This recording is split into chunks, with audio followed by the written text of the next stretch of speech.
لونڈیوں کے ساتھ جنسی تعلقات کی اجازت کیوں دی گئی جبکہ اسلام خود سیکس ڈسپلن کا پرچار کرتا ہے، اور لونڈیوں کی خرید و فروخت کیا ہیومن رائٹس کی وائلیشن نہیں ہے؟ یہ مسئلہ ذرا ٹیڑھا ہے۔ ایک تو یہ کہ لونڈیوں کے تصور کو صاف کر لیجئے کہ اسلام میں صرف وہ لونڈی جائز ہے جو خالص اسلامی جہاد کے نتیجے میں پرزنرز آف وار کی حیثیت سے آپ کے پاس آئے۔ یہ نہیں ہے کہ کسی آزاد لڑکی کو، عورت کو پکڑا اور اسے زبردستی جو ہے وہ کہیں بیچ دیا اور وہ غلام ہو گئی، یا جیسے کہ امریکنوں نے کیا تھا کہ ہزاروں ویسٹ افریقن کنٹریز سے یہ حبشیوں کو پکڑا اور ان کو لے جا کے وہاں پر جو ہے منڈیوں میں بیچ دیا۔ یہ نہیں، یہ جائز، حرام، بالکل حرام۔ البتہ ایسی اگر شکل ہے کہ جنگ ہو رہی ہے آپ کے اور کفار کے مابین، اب اس میں جو پی او ڈبلیوز آ گئے ہیں تو دو راستے ہیں، یا تو کنسنٹریشن کیمپس میں رکھیں گے انہیں، وہ آپ کی معیشت پر بہت بڑا بوجھ ہو جائے گا، اور پھر ان کی زندگی بھی اب نارمل ہوگی۔ وہاں نہ مرد کے لیے کوئی امکان ہے کہ کوئی اس کی جو ہے طبیعت کے اور جنسی تقاضے پورے ہو سکے، نہ عورت کے لیے امکان ہے۔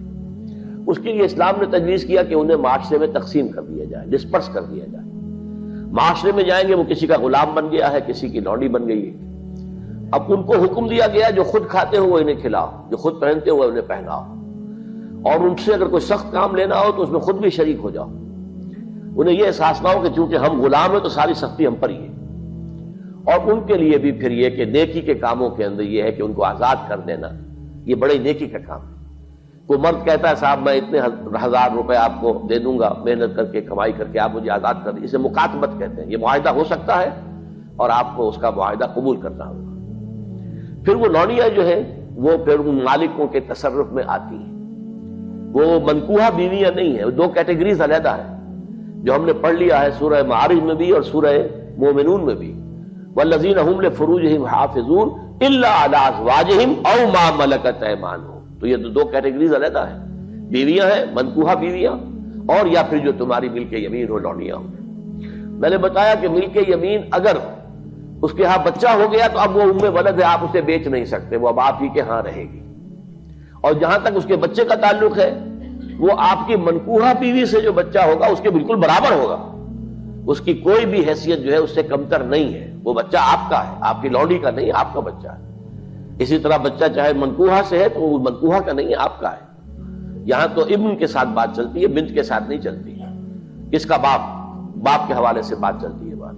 تو اس اعتبار سے حل کیا گیا اس مسئلے کو ایک خاص انداز میں، اور اس انسٹیٹیوشن کو ختم نہیں کیا گیا۔ قرآن مجید میں جیسے تدریجاً شراب حرام کر دی گئی، تدریجاً سود حرام کیا گیا، اسے بھی حرام کیا جا سکتا تھا بالآخر، لیکن نہیں کیا گیا۔ اس کی وجہ کیا ہے؟ میرے خیال میں یہ ہے کہ اس دنیا کے آخری دور میں جس کا اب آغاز ہو رہا ہے، خالص اسلامی جہاد بھی ہوگا، کفار کے ساتھ جنگیں ہوں گی، مقابلے ہوں گے، اور اس میں پرزنرز آف وار کے لیے یہ راستہ جو ہے کھلا رکھا گیا ہے تاکہ اس وقت جو ہے سچویشن صحیح تو طریقے پر اس کو حل کیا جا سکے۔ ھذا ما عندی والعلم عند اللہ۔ یہ بھی ہو سکتا ہے کہ کسی کی لونڈی، آپ ہی کی ایک لونڈی بھی ہے اور ایک غلام بھی، آپ ان دونوں کے اندر شادی کرا دیتے ہیں، اب وہ میاں بیوی ہو گئے، اور یہ کہ اب آپ پر حرام ہے وہ بیوی، وہ جو لونڈی ہے، آپ اس کے ساتھ کوئی جنسی تعلق نہیں رکھ سکتے۔ آپ نے اجازت دے دی تو گویا کہ اپنے حق سے آپ دستبردار ہو گئے، آپ نے غلام کے نکاح میں اسے دے دیا۔ اس میں البتہ یہ ہے کہ پھر ان کی اولاد جو ہوگی وہ غلام ہی ہوگی، باپ بھی غلام ہے، ماں بھی غلام ہے، تو ان کی اولاد غلام ہوگی۔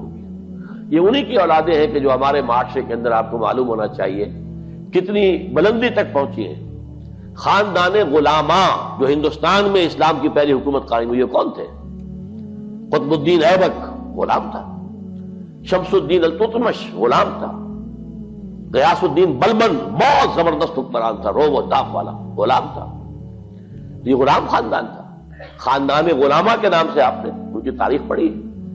اور اس وقت مصر میں بھی ممالک کی حکومت تھی، مملوک کہتے ہیں غلام کو، ملکیت ہوتا ہے وہ اپنے آقا کی، ممالک کی حکومت تھی بہت بڑی۔ تو ان کو، اور پھر ہمارے یہاں بڑے بڑے ائمہ ہیں غلام، کہ جن سے جو بڑے خلفاء ہوتے تھے ان کے بچے بھی ان سے تعلیم حاصل کرتے تھے، تو ان کی جوتیاں سیدھی کرتے تھے، آپس میں لڑتے تھے۔ یہ مامون الرشید اور امین الرشید دو جو بیٹے تھے ہارون کے، وہ آپس میں لڑتے تھے کہ اپنے استاد کی جوتی میں سیدھی کروں گا، وہ کہتا میں سیدھی کروں گا، حالانکہ وہ غلام ہوتا تھا. تو یہ اسلام نے سٹیٹس دیا ہے انہیں، اور بہت ہی خوبصورت انداز میں اپنے معاشرے میں ایبزارب کر لیا ہے.